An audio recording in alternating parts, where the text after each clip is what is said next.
Captain Paul Irvin Pappy Gunn stood in the maintenance hangar staring at a B-25C Mitchell medium bomber, a welding torch in one hand and a completely unauthorized modification plan in the other. Around him, mechanics worked nervously, glancing toward the hangar entrance where officers might appear at any moment to discover what they were doing. What they were doing was technically illegal, modifying a combat aircraft without official approval from the Bureau of Aeronautics, violating regulations that existed for very good reasons related to structural integrity, flight characteristics, and safety. Gunn was about to cut 8 holes in the bomber's nose section and install 4.50 caliber machine guns that the aircraft was never designed to carry, turning a medium-altitude bomber into something else entirely. In 3 days, General George Kenney would authorize the first combat test of Gunn's modified B-25s during what would become known as the Battle of the Bismarck Sea. The Japanese convoy sailing toward New Guinea would include 8 troop transports carrying 6,900 soldiers and 8 destroyers as escorts, 16 ships that the Japanese believed were protected by distance, weather, and the inadequacy of Allied air power in the Southwest Pacific. They were about to discover that Pappy Gunn had changed the equation. The modified B-25s would sink all 8 transports and 4 destroyers in 3 days of devastating attacks, killing approximately 3,600 Japanese troops and demonstrating a new tactic, skip bombing, that would make medium bombers the most feared anti-ship weapons in the Pacific theater. And it all started with a 43-year-old former barnstormer who refused to accept that bombers had to drop their ordnance from altitude to be effective. The story of how an unauthorized modification by a maverick engineer created the most effective ship-killing weapon of the Pacific War is a story about desperation, innovation, personal tragedy, and the willingness of one man to break every rule in pursuit of a solution that military doctrine said was impossible. The problem: high-altitude bombing didn't work against ships. By early 1942, the strategic situation in the Southwest Pacific was desperate. Japan had conquered the Philippines, Malaya, Singapore, the Dutch East Indies, and most of New Guinea. Japanese forces controlled the seas, moving troops and supplies freely, while Allied air and naval power struggled to contest their movements. The standard American doctrine for attacking enemy ships involved high-altitude bombing using heavy bombers like the B-17 Flying Fortress or medium bombers like the B-25 Mitchell. Aircraft would approach at altitudes of 10,000 to 20,000 feet, identify targets, and release bombs while flying straight and level. The Norden bomb sight, America's most sophisticated targeting system, would theoretically allow precision bombing from these altitudes. The problem was that this doctrine didn't work at all. Ships were moving targets that could maneuver radically once they detected attacking aircraft. A bomb dropped from 15,000 feet took approximately 30 seconds to fall to sea level. During those 30 seconds, a destroyer traveling at 30 knots could move 750 feet, easily dodging any bomb aimed at where the ship had been when the bomb was released. The statistics were brutal. Analysis of high-altitude bombing attacks against Japanese shipping in 1942 showed hit rates of approximately 1 to 2% under ideal conditions. In practical combat situations with maneuvering targets, anti-aircraft fire, and the stress of combat, hit rates often dropped below 1%. A bomber group might expend dozens of bombs and achieve 0 hits. This was not just ineffective, it was strategically useless. General George Kenney, commander of the 5th Air Force in the Southwest Pacific, understood the problem intimately.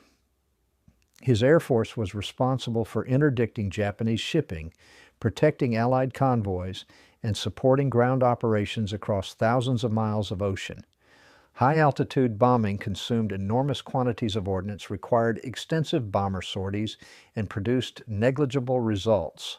Kenney needed a solution. He needed a way to attack ships that would produce reliable hits rather than near misses.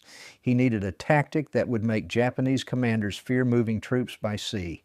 And he needed it immediately because the strategic situation was deteriorating rapidly. What he didn't know yet was that one of his own officers, a middle-aged former bush pilot and airline executive who had been caught in the Philippines when the war started, had already been working on exactly such a solution, completely without authorization, driven by motivations far more personal than professional advancement. The man Paul Pappy Gunn's personal war. Paul Irvin Gunn was born on October 18, 1899 in Quitman, Arkansas. He grew up in an era when aviation was brand new, dangerous, and irresistibly exciting to young men seeking adventure. Gunn learned to fly after World War I, working as a barnstormer, one of the itinerant pilots who traveled America performing aerial stunts and giving rides to farmers who had never seen an airplane up close. Barnstorming taught Gunn to fly by instinct rather than instruments, to push aircraft beyond their supposed limits, and to fix mechanical problems with whatever materials were available. These skills, improvisation, mechanical intuition, and absolute mastery of flight dynamics, would prove invaluable 2 decades later. By the 1930s, Gunn had moved to the Philippines, where he worked for Philippine Airlines, eventually becoming operations manager. He married Polly Bostwick, a Navy officer's daughter, and they had 4 children. Gunn loved his adopted home, spoke fluent Tagalog, and built a life he expected to continue indefinitely. Then, December 8, 1941 arrived, December 7th in Hawaii, but across the international date line in the Philippines. Hours after attacking Pearl Harbor, Japanese bombers struck American air bases throughout the Philippines. Within days, the Japanese invaded. Gunn immediately tried to evacuate his family to safety, but communications were chaotic and transportation scarce. On December the 26th, 1941, Gunn managed to get his wife and children aboard a ship evacuating civilians from Manila. He remained behind, expecting to follow shortly. He never saw them again. The evacuation ship was intercepted by Japanese naval forces. Gunn's wife and children were captured and interned at the Santo Tomas internment camp in Manila. Gunn himself barely escaped the Philippines, eventually making his way to Australia, where he was commissioned as a captain in the U.S. Army Air Forces due to his aviation expertise. He was assigned to the 5th Air Force as a maintenance and engineering officer, a position that gave him access to aircraft, tools, and the authority to supervise modifications and repairs. But Gunn's motivation was no longer professional. It was intensely, viscerally personal. His family was being held by the Japanese. The only way to free them was to defeat Japan, and the fastest way to defeat Japan was to destroy their ability to move troops and supplies by sea. Every Japanese ship Gunn could help sink brought the war's end closer and increased the chances his family would survive. This personal motivation drove Gunn to work with an intensity that bordered on obsession.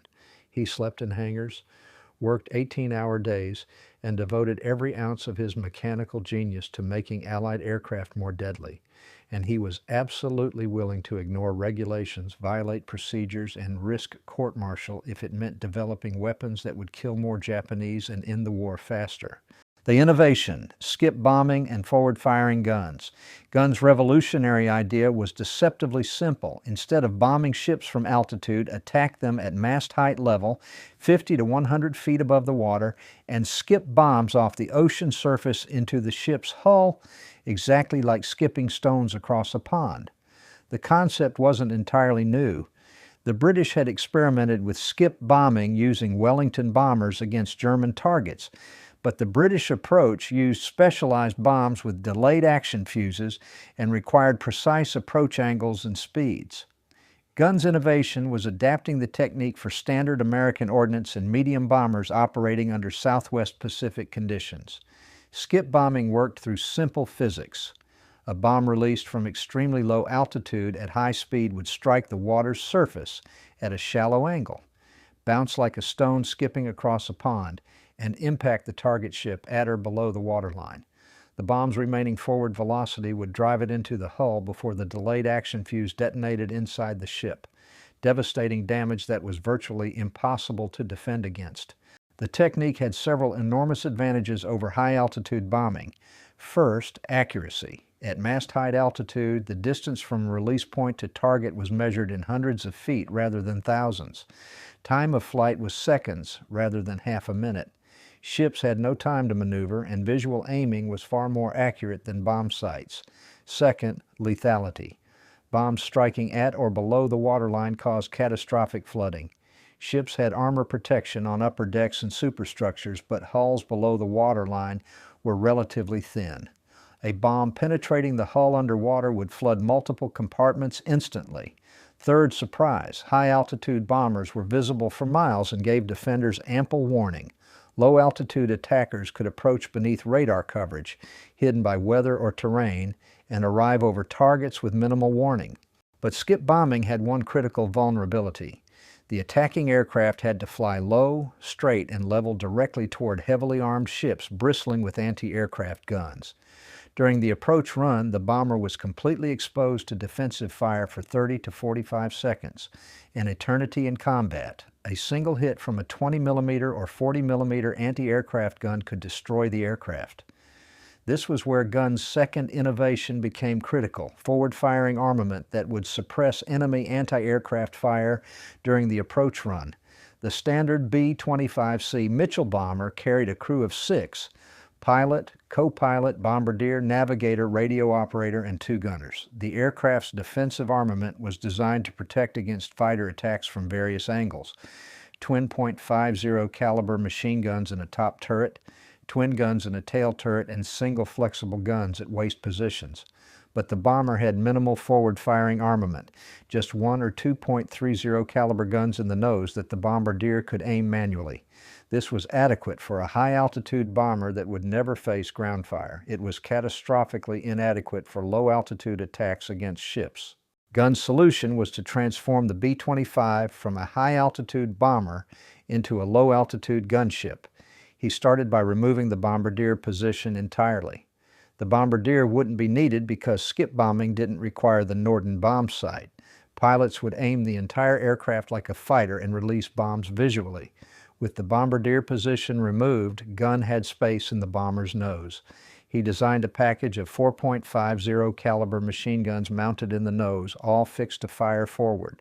These guns would be aimed by pointing the entire aircraft at the target and triggered by the pilot. The modification was mechanically complex. The nose had to be reinforced to handle the recoil forces from 4 heavy machine guns firing simultaneously. Ammunition boxes had to be installed, feeding systems designed, and charging mechanisms arranged so the pilot could access them. The guns had to be aligned precisely so all 4 converged on the same target point at combat range. But the biggest problem was that the modification was completely unauthorized. Gunn had no official approval to redesign combat aircraft. The Bureau of Aeronautics in Washington, responsible for aircraft modifications, had not evaluated the changes for safety or effectiveness. Military regulations explicitly forbade field modifications without proper authorization because unauthorized changes could compromise structural integrity or flight characteristics. Gunn didn't care. He believed the modification would work. He knew American bombers needed better ship-killing capabilities, and he was absolutely willing to risk court-martial to implement solutions he knew would save lives and sink enemy ships. Working with his maintenance crews, skilled mechanics who trusted Gunn's judgment and shared his sense of urgency, Gunn began modifying B-25Cs in late 1942. The work was done quietly, often at night, using materials scrounged from salvaged aircraft or manufactured in field workshops.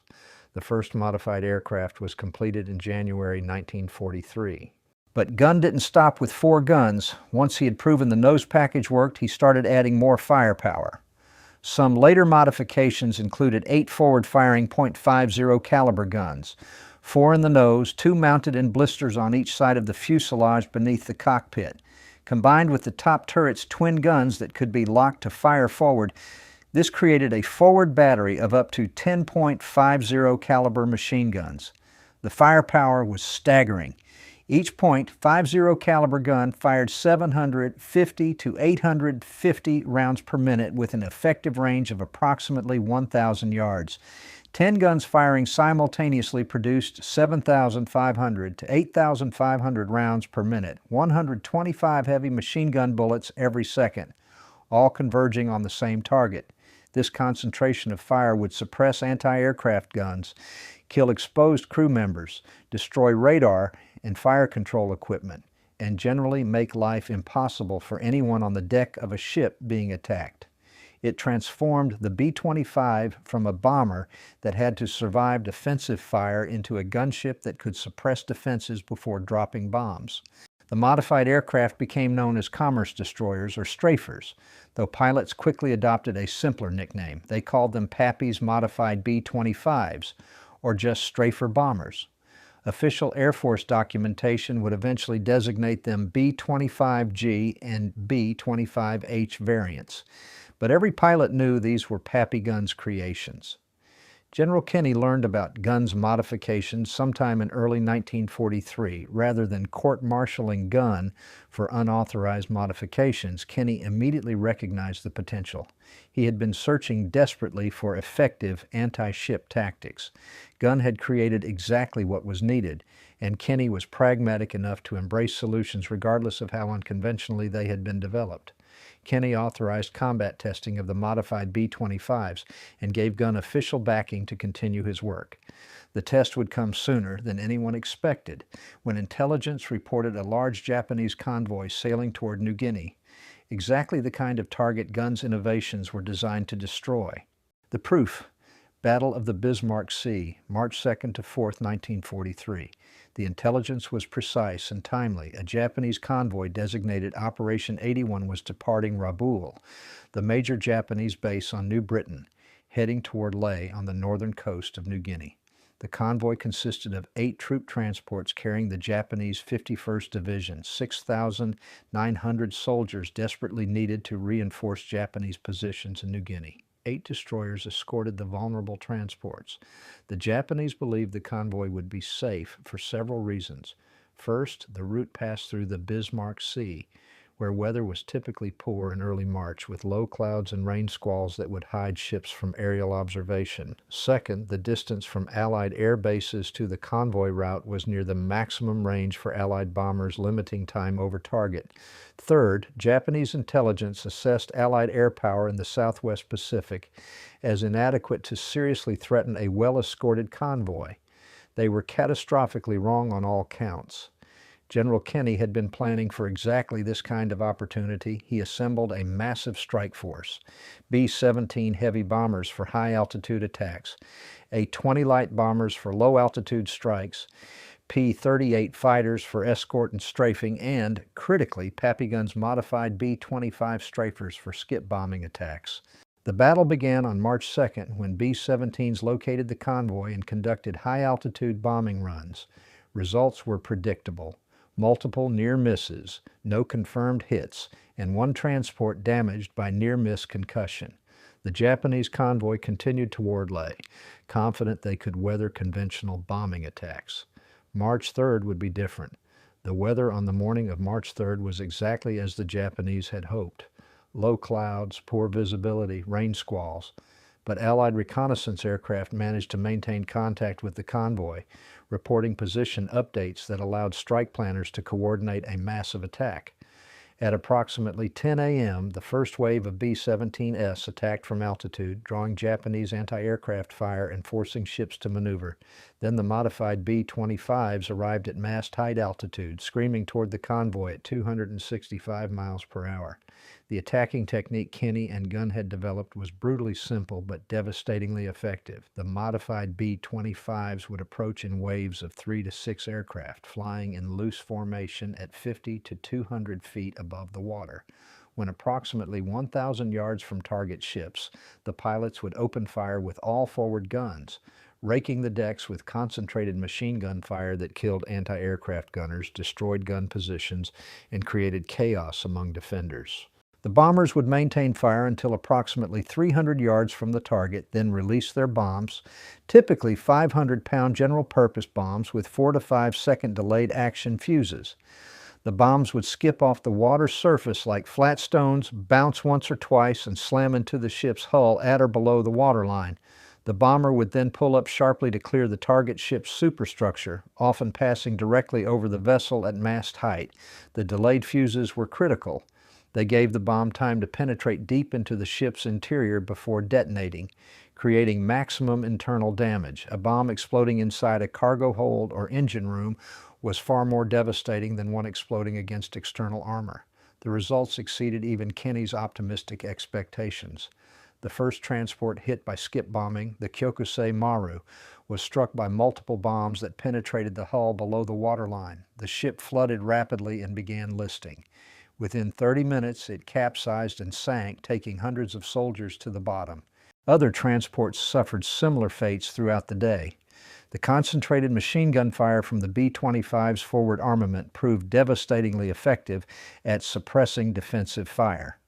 Japanese anti-aircraft gunners who attempted to engage the attacking bombers were cut down by streams of .50 caliber bullets. Gun positions were destroyed. Fire control equipment was shredded. By the time the bombers reached bomb release range, defensive fire had been largely suppressed. The attack continued on March 4th with similar tactics and even more devastating results. American and Australian aircraft flew over 200 sorties against the convoy. P-38 fighters strafed survivors in lifeboats and on debris, actions that were controversial but reflected the brutal nature of Pacific War combat, where taking prisoners was often impractical and where both sides had committed atrocities. By the end of March 4th, the results were catastrophic for Japan. All 8 transport ships sunk. 4 of 8 escort destroyers sunk. Approximately 3,600 Japanese troops killed, either in ships or in the water. Only 1,200 soldiers reached Leh, and they arrived without equipment or supplies. Allied losses: 5 aircraft and 13 aircrew. The Battle of the Bismarck Sea represented a stunning tactical victory and strategic turning point. Japan never again attempted to move large numbers of troops by convoy in the Southwest Pacific without overwhelming air cover they increasingly could not provide. The battle demonstrated conclusively that Allied air power could interdict Japanese sea communications, making it impossible for Japan to supply and reinforce their garrisons. And the hero of the battle, though never officially credited, was the modified B-25 strafer, Pappy Gunn's unauthorized innovation that had transformed medium bombers into ship-killing specialists. The evolution from field modification to production standard. The success of the skip bombing tactics and modified B-25s at Bismarck Sea led to rapid official adoption. General Kenney sent detailed reports to Washington describing the modifications and their effectiveness. The Army Air Forces authorized formal development of the B-25 G variant, incorporating Gunn's modifications as factory standard equipment. The B-25G introduced a 75mm M4 cannon in the nose, the largest caliber gun ever fitted to an American bomber. This was in addition to 4.50 caliber machine guns.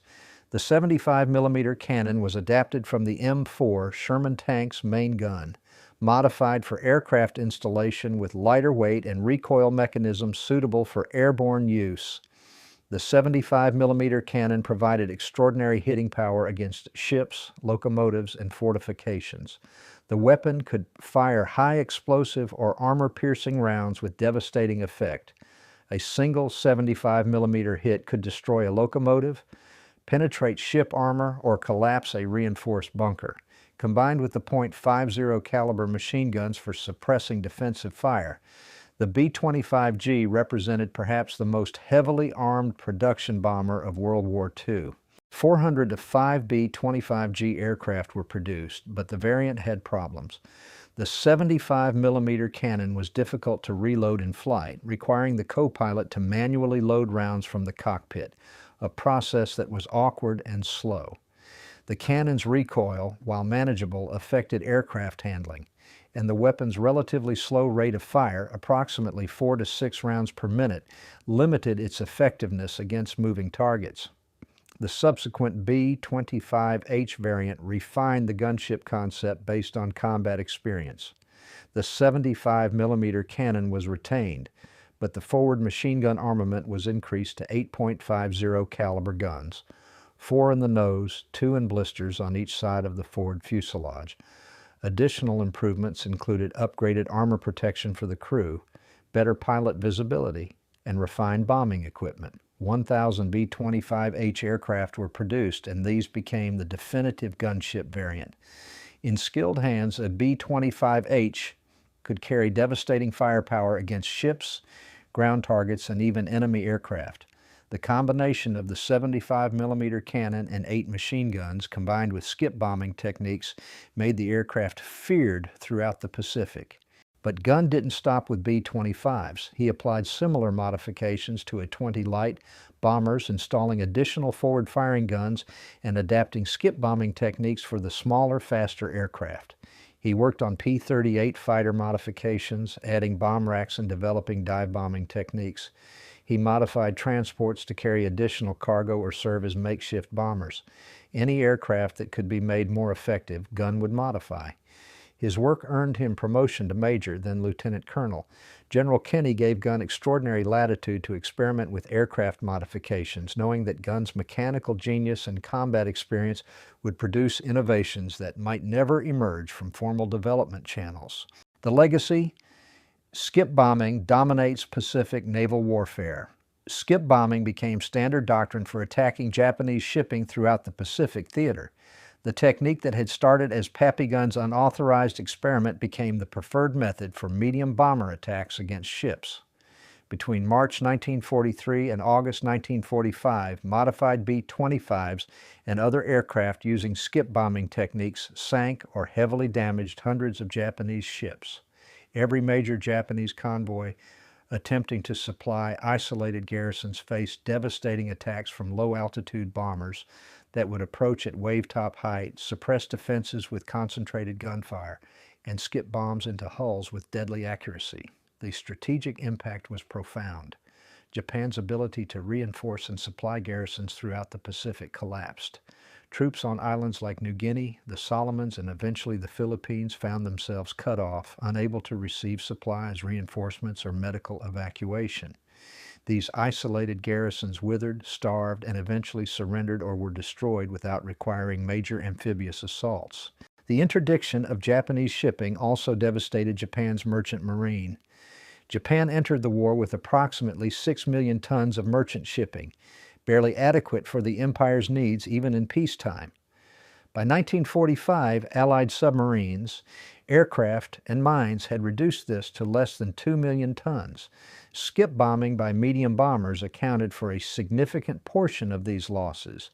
The technique also influenced post-war anti-ship doctrine. Modern anti-ship missiles follow similar attack profiles, approaching at very low altitude to avoid radar detection, using high speed to minimize defensive reaction time, and striking ships at or near the waterline for maximum damage. The guided missiles are more sophisticated than skip-bombed ordnance, but the tactical principles Gunn pioneered remain valid. The human element: crews who flew the modified bombers. The pilots and crews who flew Pappy Gunn's modified B-25s were volunteers for what was understood to be extremely hazardous duty. Skip bombing missions had casualty rates significantly higher than high-altitude bombing missions, though they also produced far better results. Typical crew for a modified B-25 consisted of the pilot, who controlled the aircraft and aimed the forward guns, the co-pilot, who assisted with flying and in B-25G variants manually loaded the 75mm cannon, the engineer top turret gunner, who operated the dorsal turret and could lock the guns forward to add to the forward firepower, and tail gunner, who protected against fighter attacks from behind. The bombardier and navigator positions were typically eliminated in gunship variants, the space being used for forward-firing weapons and ammunition storage.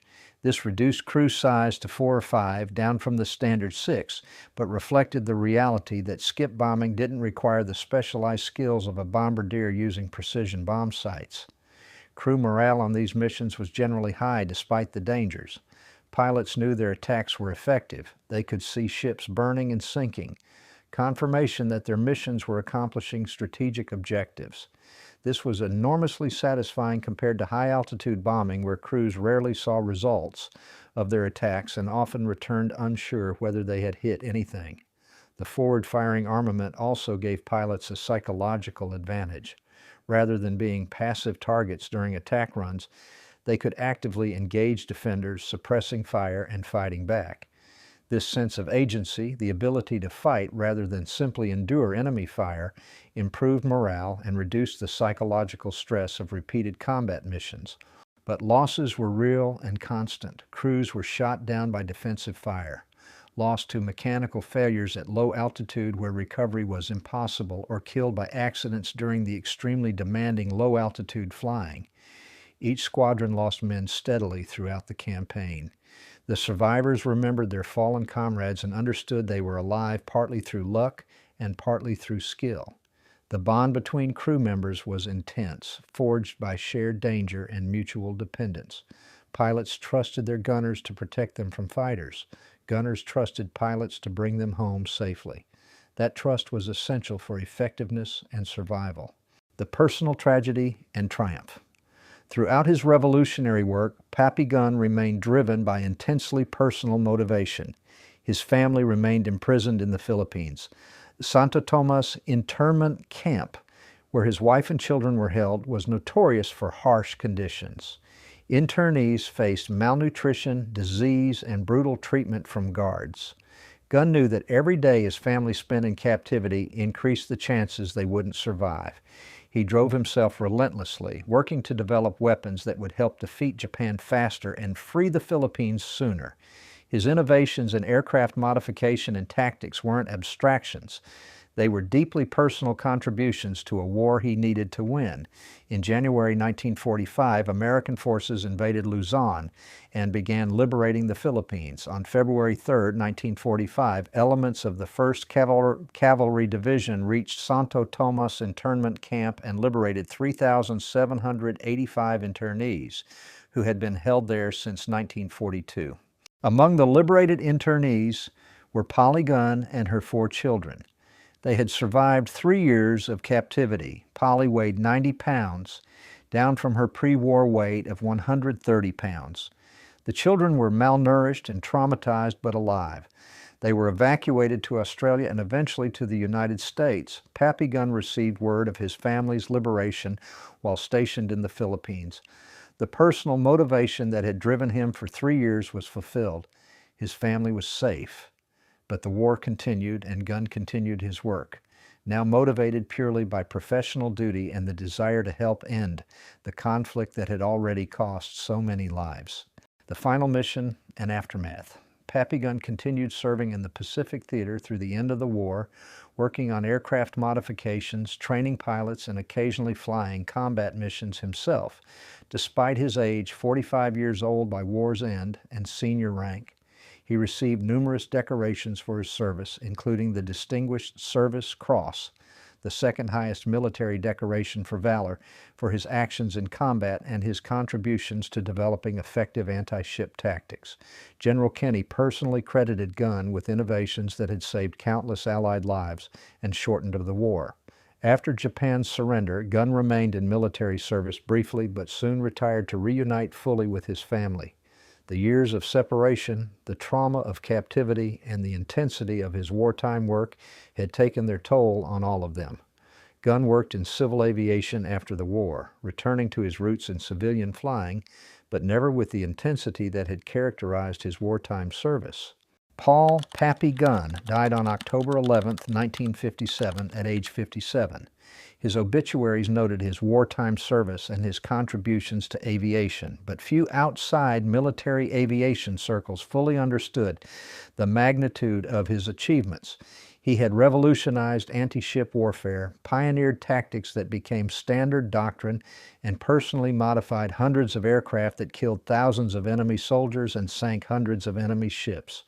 But perhaps more importantly, Gunn represented something essential about American innovation in warfare: the willingness of individuals to question established doctrine, the capability of field personnel to develop solutions that bureaucratic systems couldn't produce, and the judgment of commanders like Kenney who were wise enough to recognize genius when they saw it, even when it arrived in unauthorized modifications performed by a middle-aged former barnstormer working in field maintenance hangars